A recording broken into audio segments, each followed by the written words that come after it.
Welcome to our listener episode of Fandom Station. I'm your host Marvin. This is my co-host Evil Deeds. Hello. Okay, today we're going to do something a little bit strange. We're going to talk about anime that we recently watched. Isn't that a novel topic?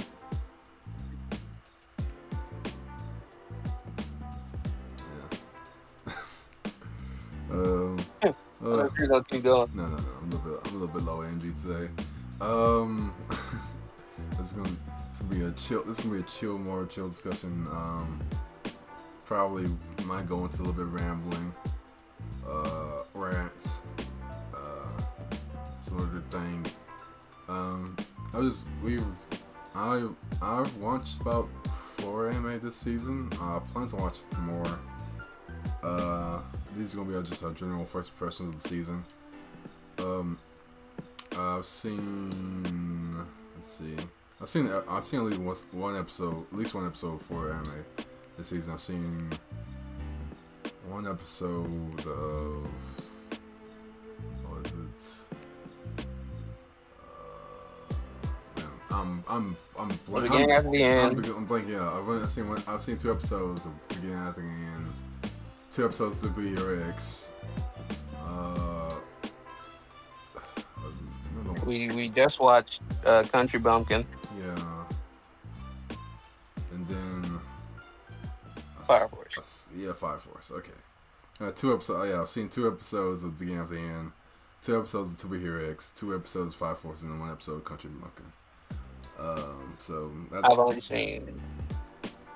I've watched 2B Hero X and Fire Force. I've watched 1 episode of Country Bumpkin and half of the first episode of 2B.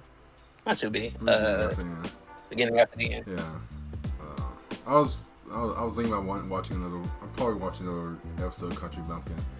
I don't know. I might not finish it. It just depends on how I'm feeling. Like it doesn't seem like it's gonna be.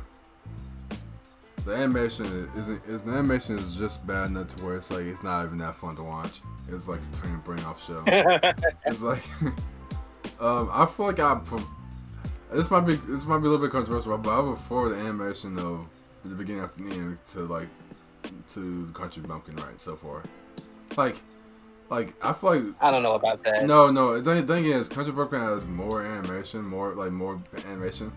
but it's more distracting. I'm like, if I'm watching TV beginning after the end, I don't even think about how low the frames are. I'll just watch it. I just watch it. I just don't really think they cut the frames. I'm not thinking about it. That's not something I really think about. I'll notice great animation, but I don't really notice when they cut corners like that most of the time. But I will notice when they switch it between CGI and like 2D and mix the two. I'm like just pick one. I don't know. It's just it's like you can work hard and make something look bad, or work less hard and make something that people don't even notice. You know. What the hell?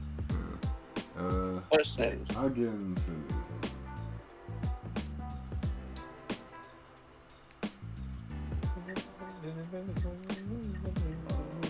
Marvel Toho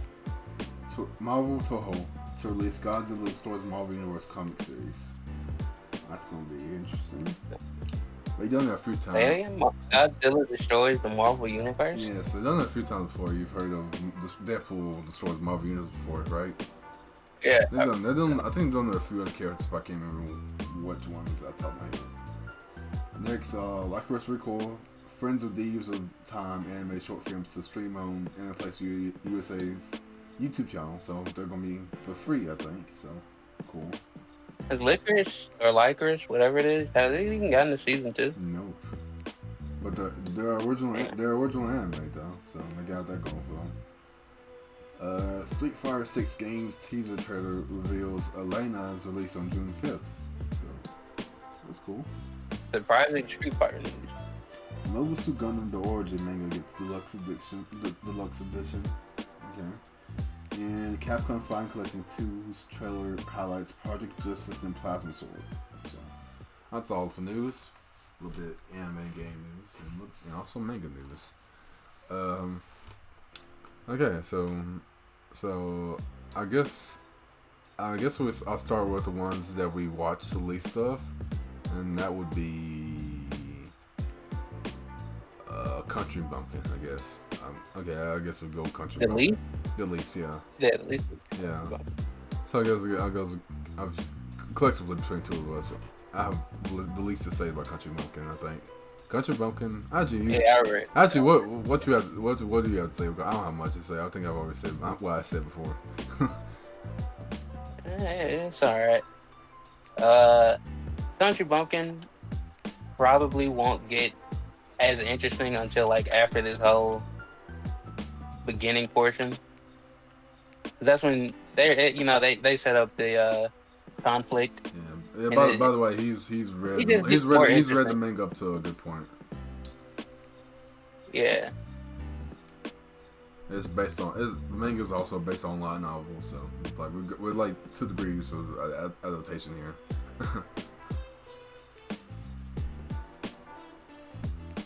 I wonder if they got the character designs from manga or the light novel. I wonder which ones. Probably from manga. You wonder if they got the what from the light novel? Character designs. Character designs? Yeah, if they pulled them from the light novel or the manga. I guess the manga. I don't know. Oddly enough, I don't actually pay that much attention to character designs. I'm seeing that now with the beginning after the end. Oh yeah, I remember talk about it later, but I remember I pointed out like the character designs like taken straight from like from the comic for the most part. They look pretty identical. I kind of wish they didn't. Well, maybe touch them up a little bit because they're very simple. Yeah, but yeah, Country Bumpkin. I think I'll keep watching and I'll see. But I trust your opinion to a point, so I'm trying to see what made you keep on waiting. So I'll wait. So far, it's kind of. I mean, it's not gonna take too long to get there because the season will probably end like where the manga is. It's not a lot. It's like 42 chapters in the manga. Okay. They aren't. At least I don't think they're that long. Okay. But like, as long as we get to the Dark Society arc, I guess that's what you would call that. Yeah. That's probably what Country Bumpkin is again. I guess. Yeah. We're just going through the motions. Okay. So Country, it's like the full quotation marks title. It's like what is it? Country Bumpkin to like Swordmaster or something? I forgot what is it? Country Bumpkin to Country Bumpkin to a not extraordinary spark. Oh, Master Swordsman. I was thinking. Yeah. Yeah, Country Bumpkin's a Master Swordsman.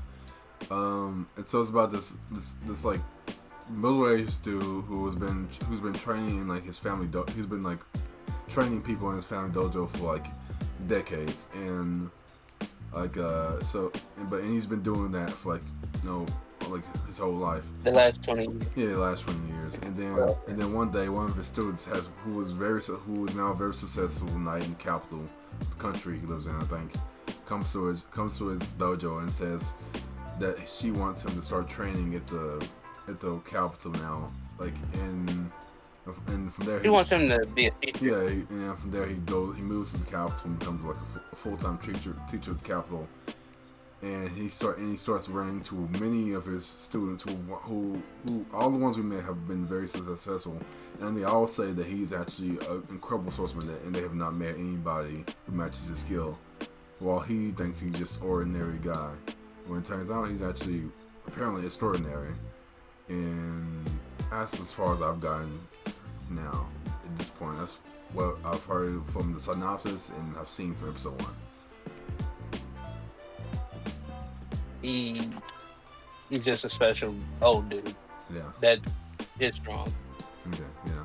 Okay, next thing, beginning at the end, I think there's a lot more to talk about this one. A lot of contention with how poor the animation of this series has gotten. Because I guess this is a very big comic in like America side.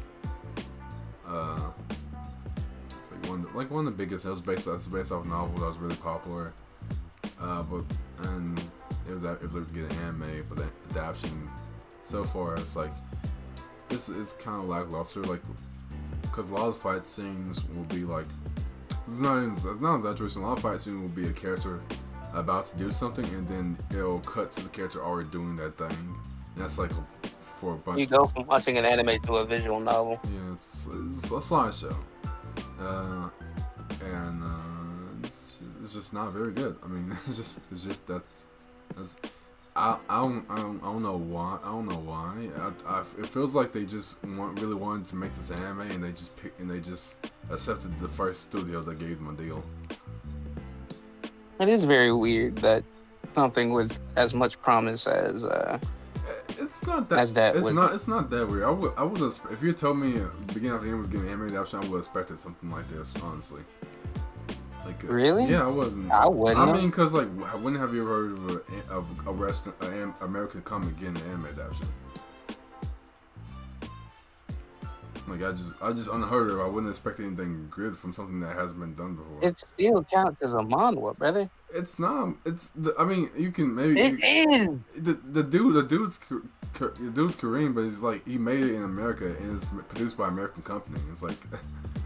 So just because a Japanese man comes to America and he creates a manga, it's an American. If he creates a comic, if he creates like the new superhero, it's gonna be a comic. We're not gonna call that manga. It's a comic book.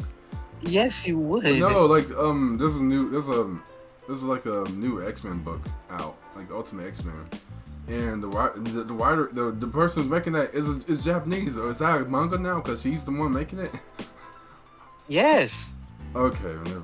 Okay, but it's like it's fully American. It's in color and everything. Like, this doesn't even matter. It's produced by an American company in America for American audience. It's a comic. I don't know. We're not gonna get this. And who created the original version of it? The original. What do you mean the original? A Korean American created the novel of Beginning After the End, as well as the company having Korean ties. It's I don't know. It's weird that it's weird. I don't know. It's weird. I mean, it's a difference, but it's like it was a Japanese company. I don't know. This is really weird argument. Brother, in all fairness, everyone involved in this project is Korean, but they live in America. No, it doesn't make it a comic. No, not everybody. There's people in Indonesia, people in America, people all over the place have helped make this comic. It's like it's weird to boil it down to like a Korean person made it. I mean, most of the time I would say that if it was at least published in Japan, but wasn't. It was published in America.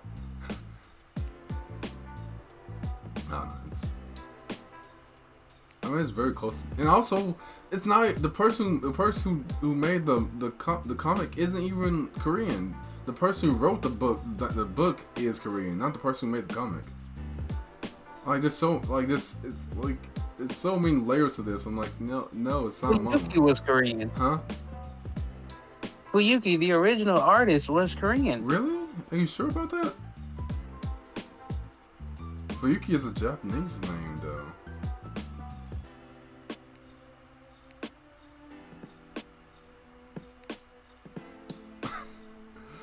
Moving on. Okay. Fuyuki may have been Japanese. But he does manhwa. Okay, moving on. That's a rabbit hole I don't feel like going deeper into. If it's any consolation to you, he does say comic artist in his bio. So. What else? We got Fire Force. Fire Force has been the thing. Oh wow, he drew. I'm sorry for this one last interjection, but he drew what's her name? Sibel? What's her name? Huh? From Freyren. Crazy girl that cuts things. Ubel.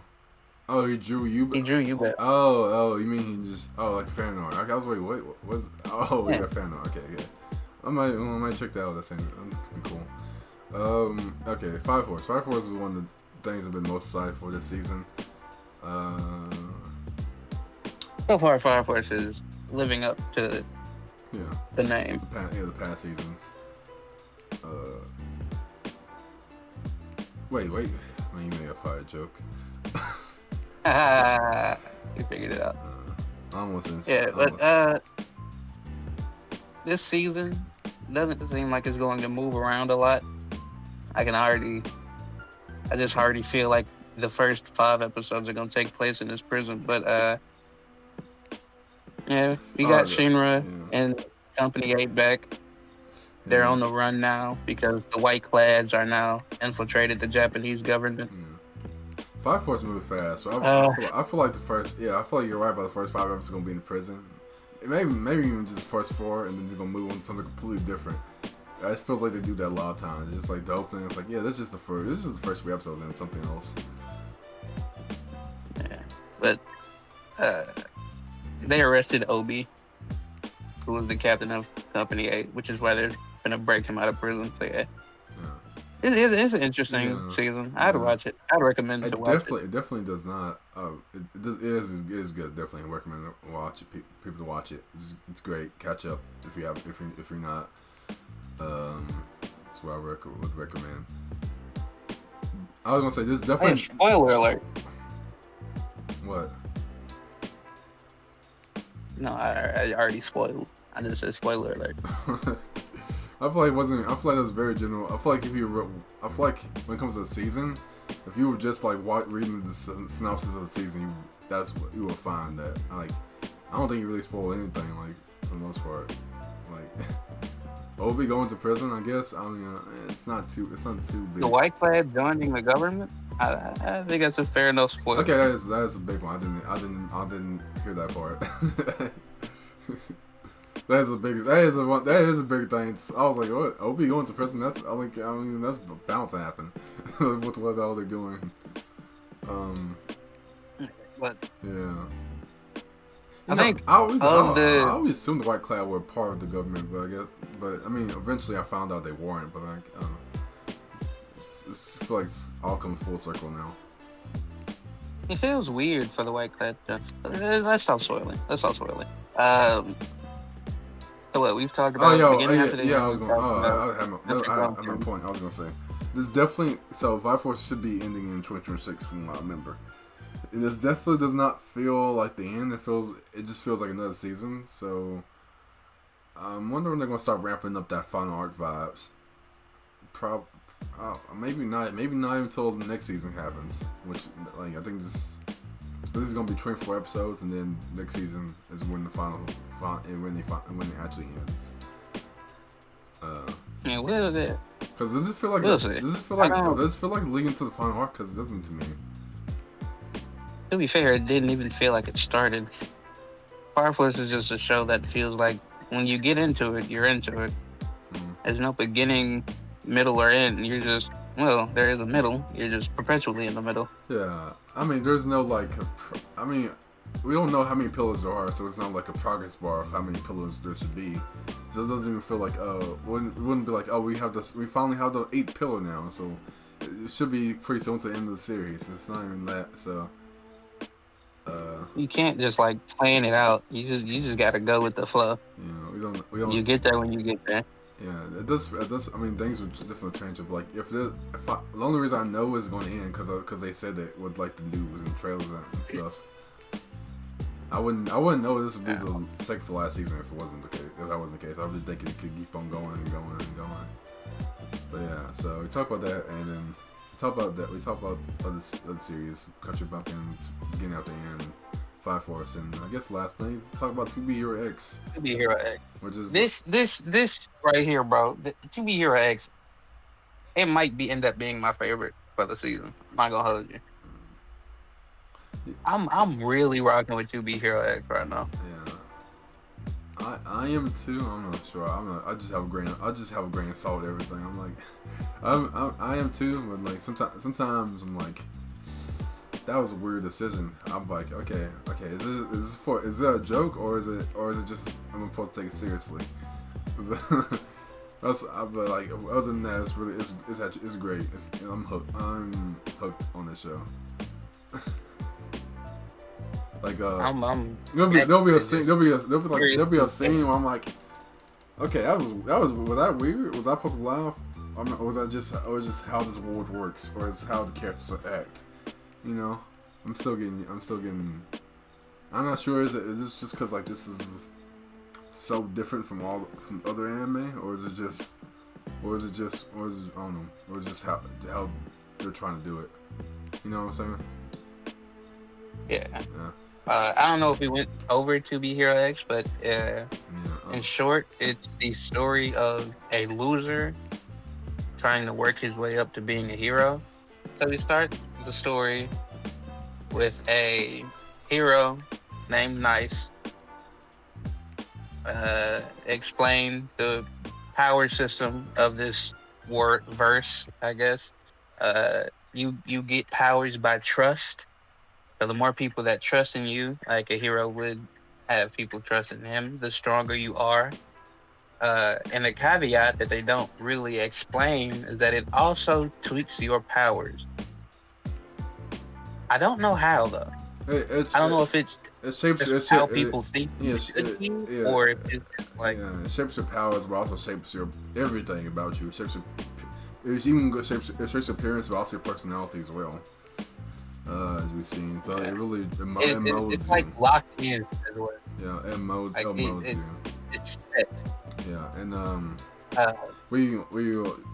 but there's a loser like he said, and he ends up in a position where he gets to take the place of a hero, and we see him slowly turn into that hero over time, and so the power what people that perceive you as is what you become in this world. And if they have enough trust in you, it will change you and give you powers, which is a really cool mechanic, really cool power system.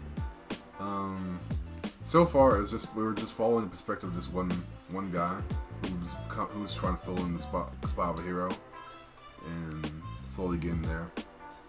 But there's also like 10 other heroes that we should be following as well from our promotion materials. So we have that to look forward to too. And there's like this competition or like ranking system for the top 10 heroes of this world, and the top hero is called Mr. X. And the main character worked for like an advertising company, and he had the idea for a competition to see who would be the next top hero. So I'm wondering if that will come into play, or will that be thrown away to the wayside, and it will just be they're competing for rankings normally, or will there be actually like there's also the question of what the commission is, because in the first episode they talk about how long it's been since the commission, which I assume is the event that created superheroes, but we don't know what the commission is, nor have we gone over it. Yeah, that's it. My theory is that it's not the thing that started superheroes, it's just the thing that started. It was when the current like big superhero agency started. That makes sense because of the commission, but I don't know. Yeah. I just like how it's like when the Justice League started, but it seems like the commission is probably a very overarching. In this world, just another tidbit. In this world, it seems like people can like try to be heroes. People can like audition to be heroes, and then and companies will like market them into being heroes, because by marketing can turn people into a hero, because like all you need is like a good image, and then people will start trusting you, and eventually the fake will become reality. So as long as you have a good marketing agent, you can become a hero. You don't necessarily need to do anything heroic to become one. On the flip side, there's a power of trust, but there's also a power of fear as well. And this gives people like dark powers. That gives people like powers that can they're like mostly harm others, it seems. And I mean, it's just like the trust power, but it's powered by fear. It's kind of like Green Lantern rings in a sense.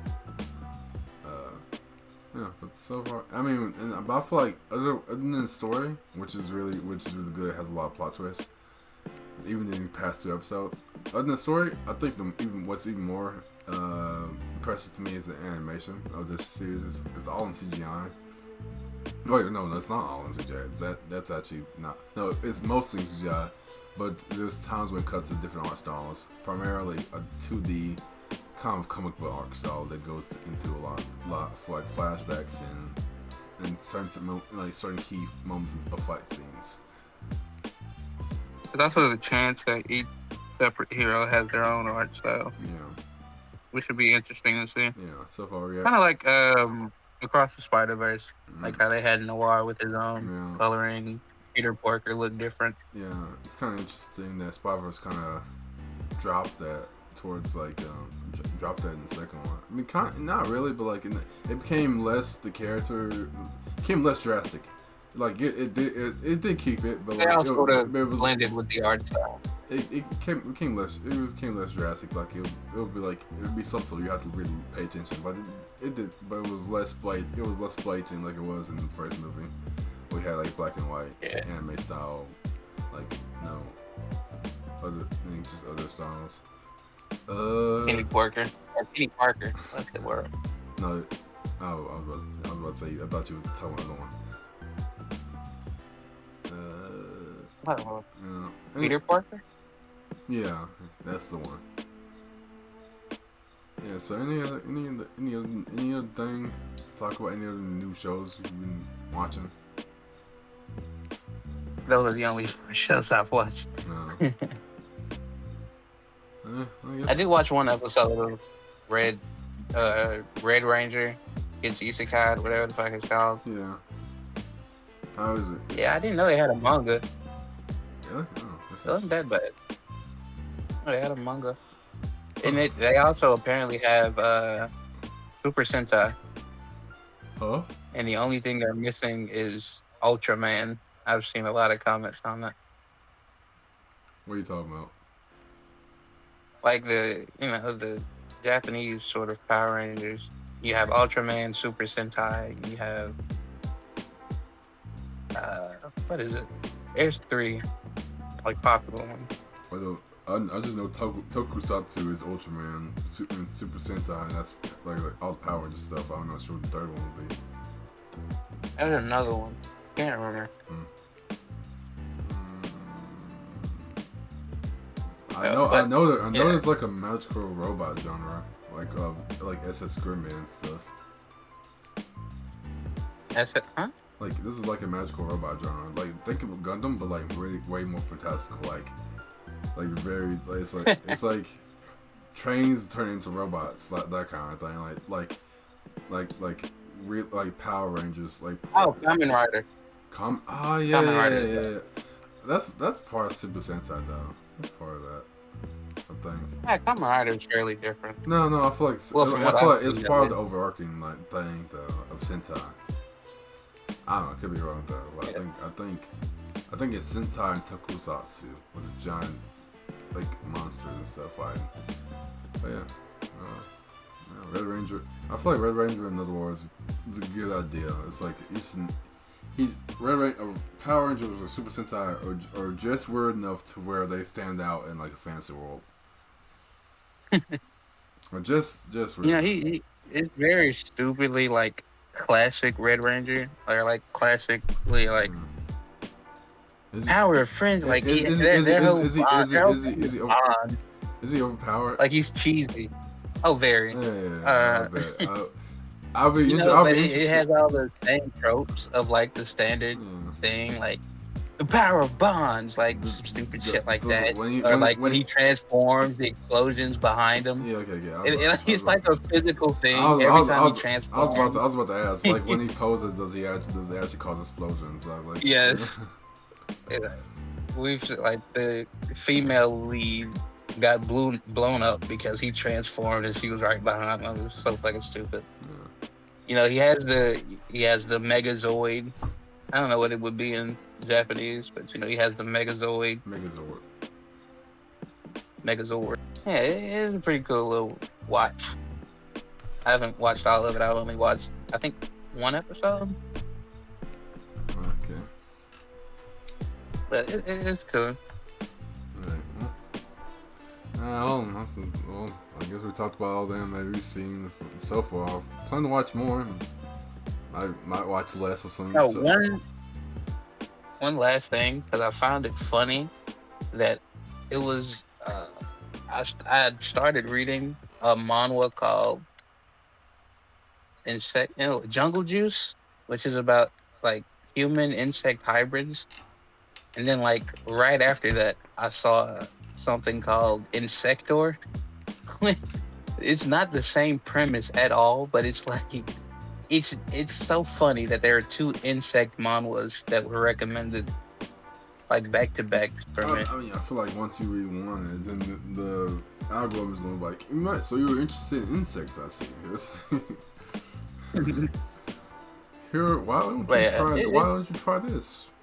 Like taps the fingers on a different model. I was like, why don't you try this one? Slides it to like the side of your eyes so you can see it. Like, you got this over here. Insector. And it ruffles the pages a little bit. Check this out. As you can see here, there's a king ant. Like what? Yeah, we got. Let's see. We got what? Termites, grasshoppers, crickets, dragonflies. Okay. All right. Dragonfly. All right. This is. You want a giant bee? Guess what? He got you. Her name is Silk. Is that true? That is actually true. There is I can't remember what type of bee she is, but she is a bee. This man, okay. As soon as you start thinking of types of bees, this man going too far. I don't even know there were different types of bees. I can't remember what it is. That her name is Silk.